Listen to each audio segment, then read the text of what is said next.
പ്രതിസന്ധിയുടെ നാളുകളിൽ ഉൾപ്പെടെ പിണറായി വിജയനും കോടിയേരി ബാലകൃഷ്ണനും ഒപ്പം നിന്ന് CPIM-നെ മുന്നോട്ട് നയിച്ച നേതാവാണ് EP ജയരാജൻ.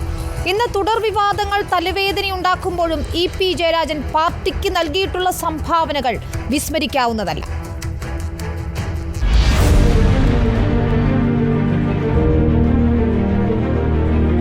കണ്ണൂർ മാർക്സിസ്റ്റ് പാർട്ടിക്ക് സംഭാവന ചെയ്ത കരുത്തനായ മറ്റൊരു നേതാവ് EP ജയരാജൻ. വിദ്യാർത്ഥി രാഷ്ട്രീയത്തിലൂടെയാണ് പൊതുപ്രവർത്തനത്തിലേക്ക് എത്തുന്നത്. 1980-ൽ പഞ്ചാബിലെ ലുധിയാനയിൽ വെച്ച് DYFI രൂപീകരിക്കുമ്പോൾ സംഘടനയുടെ ആദ്യ അഖിലേന്ത്യാ പ്രസിഡന്റായി.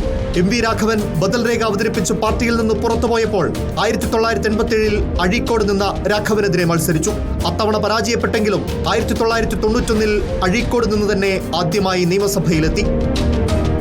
1995 മുതൽ 2002 വരെ CPIM കണ്ണൂർ ജില്ലാ സെക്രട്ടറിയായി പ്രവർത്തിച്ചു. സംഘർഷഭരിതമായിരുന്നു അക്കാലത്ത് കണ്ണൂർ രാഷ്ട്രീയം. RSSനും കോൺഗ്രസിനും ഒപ്പം MV രാഘവൻ എന്ന മറ്റൊരു എതിരാളി കൂടിയുണ്ടായി CPM-ന്. പാർട്ടിയെ പിളർത്തിയ രാഘവന്റെ സാന്നിധ്യം കണ്ണൂരിൽ CPIM-ന് വലിയ തലവേദനയായ കാലം. ആ പ്രതിസന്ധി ഘട്ടത്തെ അതിജീവിക്കുന്നതിൽ പാർട്ടിയുടെ മുന്നണി പോരാളിയായിരുന്നു EP. ജലന്ധർ പാർട്ടി കോൺഗ്രസ് കഴിഞ്ഞ് മടങ്ങവേ ട്രെയിനിൽ വെച്ച് വെടിയേറ്റു. MV രാഘവനും K സുധാകരനും നടത്തിയ ഗൂഢാലോചനയായിരുന്നു അതെന്നാണ് EP-യും പാർട്ടിയും ആരോപിക്കുന്നത്. കഴുത്തിന് പിന്നിൽ ആ വെടിയുണ്ടയുടെ ചീളം പേറിയാണ് ഇന്നും ജയരാജൻ ജീവിക്കുന്നത്. ഉറങ്ങുന്നത് ഓക്സിജൻ മാസ്ക് വെച്ചു. 2002-ൽ പാർട്ടി സംസ്ഥാന സെക്രട്ടേറിയറ്റ് അംഗമായും 2005-ൽ കേന്ദ്ര കമ്മിറ്റി അംഗമായും തിരഞ്ഞെടുക്കപ്പെട്ടു. തൃശൂരിൽ വിഭാഗീയത കത്തിനിന്ന സമയത്ത് ജയരാജന് പാർട്ടി തൃശൂർ ജില്ലാ സെക്രട്ടറിയുടെ ചുമതല നൽകി.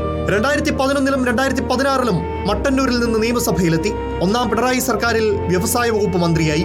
ബന്ധു നിയമന വിവാദത്തെ തുടർന്ന് 2016 ഒക്ടോബർ 14-ന് രാജിവെച്ചെങ്കിലും വിജിലൻസ് ക്ലീൻ ചിറ്റ് നൽകിയതോടെ വീണ്ടും മന്ത്രി പദവിയിൽ തിരികെ എത്തി. 2018 മുതൽ 2021 വരെ യുവജനകാര്യ കായിക വകുപ്പുകളുടെ ചുമതല വഹിച്ചു. തുടർച്ചയായി 2 തവണ നിയമസഭയിലേക്ക് മത്സരിച്ചവർ മാറി നിൽക്കണമെന്ന പാർട്ടി നിബന്ധന EP-യെ അസ്വസ്ഥനാക്കിയിരുന്നു. കോടിയേരിക്ക് ശേഷം MV ഗോവിന്ദൻ പാർട്ടി സെക്രട്ടറി ആയതും EP-ക്ക് ഉൾക്കൊള്ളാനായില്ല. അതിന് EP-യുടേതായ ന്യായീകരണവും ഉണ്ടായിരുന്നു. എക്കാലത്തും പാർട്ടി സംഘടനാ ചുമതലകളിൽ EP-ക്ക് പിന്നാലെ വന്നയാളാണ് MV ഗോവിന്ദൻ. EP DYFI-യുടെ അഖിലേന്ത്യാ പ്രസിഡന്റാകുമ്പോൾ MV ഗോവിന്ദൻ സംസ്ഥാന സെക്രട്ടറി ആയിരുന്നു.